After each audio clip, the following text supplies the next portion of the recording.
Hello बच्चों, कैसे हैं आप लोग। Welcome to ETS.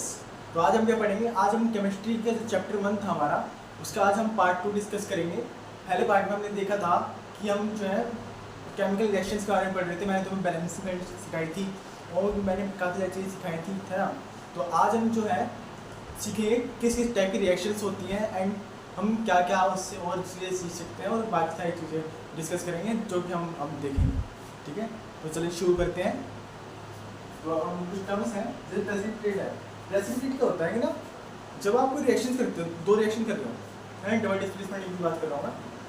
अभी तो तुम्हें बताने में मैं बाद में बताऊँगा। डबल डिस्प्लेसमेंट में क्या होता है कि ना, दो रिएक्शन में होता है, दो जो रिएक्टेंट्स होते हैं वो जब रिएक्ट करते हैं तो एक प्रोडक्ट बनाते हैं। तो वो प्रोडक्ट जो बनाते हैं ना, तो एक इंसोल्यूबल जो चीज़ होती है वो सेटल हो जाती है सॉलिड वो फनल में।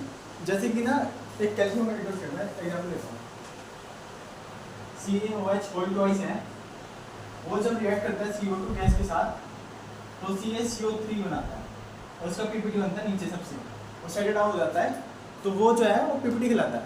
तो यही मैं समझाना चाह रहा हूँ कि PPT क्या होता है। PPT एक सोल्यूबल नहीं होता, वो इंसोल्यूबल सॉल्ट होता है जो सेटल डाउन हो जाता है हमारे ट्यूब के अंदर। ठीक है, चलो एग्जाम्पल ले लिया होगा, समझ आ गया होगा।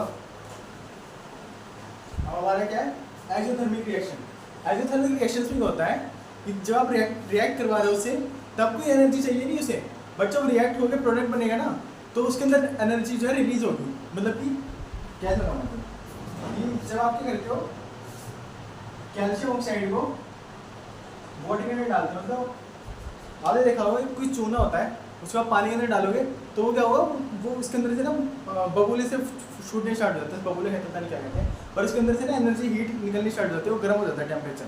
तो इसी वजह से होता है क्योंकि इसमें जो है एक्सोथर्मिक रिएक्शन जो हो रही है वो टेक प्लेस हो रही है। इस जैसे जो है उसे एक्सोथर्मिक रिएक्शन कहेंगे, क्योंकि इसमें जो है हीट का वो हमारा हीट जो है वो निकल रही है, हीट जो है इवॉल्व हो रही है, तो इसलिए हम उससे क्या कहेंगे, एक्सोथर्मिक रिएक्शन कहेंगे। ठीक है, अब हमारा नेक्स्ट क्या है, एंडोथर्मिक रिएक्शन। एंडोथर्मिक रिएक्शन में होता है हमें एनर्जी देनी पड़ती है रिएक्शन करवाने के लिए। जैसे कि हम जो है मान के चलो किसी रिएक्शन करवाएं, हाँ, जैसे कि आपको किसी लकड़ी को जलाना है, तो आपको एक उसको जलाने के लिए आपको करना पड़ेगा, सबसे पहले उसे आग के नीचे रखना पड़ेगा। अब वो आग क्या दे रही है, वो एनर्जी दे रही है, उसे हीट कर रही है, हीट करने की एनर्जी जा रही है इसके अंदर, एनर्जी वो ट्रांसफर हो रही है, इसी वजह से वो जल पा रहा है।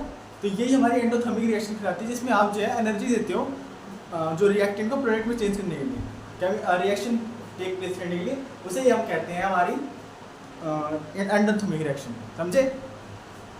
अब हमारा कैटलिस्ट क्या होता है, कैटलिस्ट से बताओ क्या होता है, वो जो हमारी रिएक्शंस हो रही है उसको कम जल्दी या फिर धीरे करने का वो टाइम डिसाइड करता है।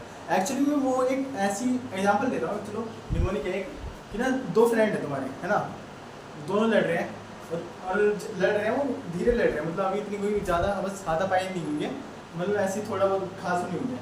और तुम क्या हो, तुम जो है उन दोनों के बीच में कान, मतलब उसके कान में उसकी बुराई कर रहे हो, उसके कान में उसकी बुराई कर रहे हो, तो वो क्या होगा कि वो दोनों एक दूसरे से फिर वो बिल्कुल आग बबूल हो जाएंगे ना, इसने मेरे बारे में ऐसे कैसे कह दिया, तो फिर जो है वो लड़ाई करने लग जाएंगे। तो तुमने जो है उनकी जो लड़ाई की स्पीड को जो था वो फास्ट कर दिया, क्योंकि तुमने उसके कान में कुछ चीज़ें भरी, उसके कान में कुछ चीज़ें भरी, तो उससे क्या हुआ, वो उनके दिमाग में वो जो है एनर्जी ट्रांसफ़र हुई, तुमने उसे एनर्जी ट्रांसफ़र करी, जिससे वो जो है उन्होंने रिएक्शन टेक प्लेस करना स्टार्ट करा और लड़ाई वड़ाई होने लगी। सेम ऐसा चीज़ हमारी केमिकल रिएक्शन होता है कि जैसे कि हमारा, हाँ, बहुत सारी चीज़ें हैं वैसे तो, कैसे कौन से नाम बोल दूँ जिसमें हमारा रिएक्शन, हाँ, या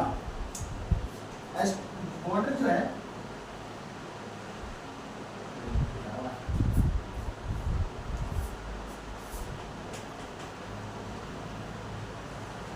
चलो वो तो आगे जाके वैसे पढ़ाई दूंगा, वो तुम्हें समझ नहीं आएगा अभी, चलो कोई दिक्कत नहीं है, मैं बाद में बता दूँगा। ठीक है, अब हम पढ़ते हैं रिएक्शन के बाद आ जाते हैं आप थोड़ा,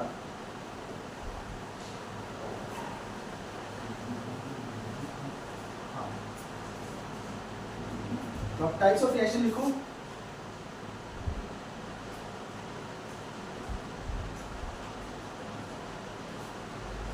स्टाइकियोमेट्रिक रिएक्शन में सबसे पहले आएगा हमारा कॉम्बिनेशन रिएक्शन। कॉम्बिनेशन रिएक्शन क्या होता है कि ना, जब एक रिएक्टेंट दूसरे रिएक्टेंट के साथ कंबाइन करके प्रोडक्ट बनाता है, उसे हम कॉम्बिनेशन रिएक्शन कहते हैं। क्या कहते हैं? कॉम्बिनेशन रिएक्शन कहते हैं। ठीक है, जैसे कि मान के चलो A प्लस B हमारा A भी बनाते हैं, तो ये क्या होगा? हमारा कॉम्बिनेशन रिएक्शन होगा, ऑब्वियसली कॉम्बिनेशन रिएक्शन होगा। जैसे कि मैं ये इसको देता हूँ CaOH whole twice plus CO2, ये क्या बन रहा है? ये क्या हो रहा है? कॉम्बिनेशन रिएक्शन हो रहा है, ऑब्वियसली। क्या हो रहा है? देखो CaOH होल ट्वाइस जो है तो CO2 के साथ कंबाइन करके क्या कर रहा है? CaCO3 बना रहा है क्या? जैसे कि तुमने देखा अभी, अब CaCO3 का बनेगा, एक इंसोल्यूबल प्रेसिपिटेट बनाएगा। तो यार यही मैं समझाना चाह रहा हूँ। कॉम्बिनेशन रिएक्शन क्या होता है ना, दो रिएक्टेंट जो है आपस में कंबाइन करते हैं ताकि वो एक नया प्रोडक्ट बना सकें। ठीक है,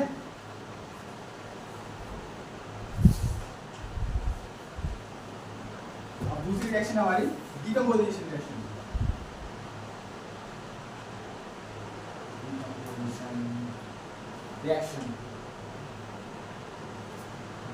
डीकंपोजिशन क्या होता है कि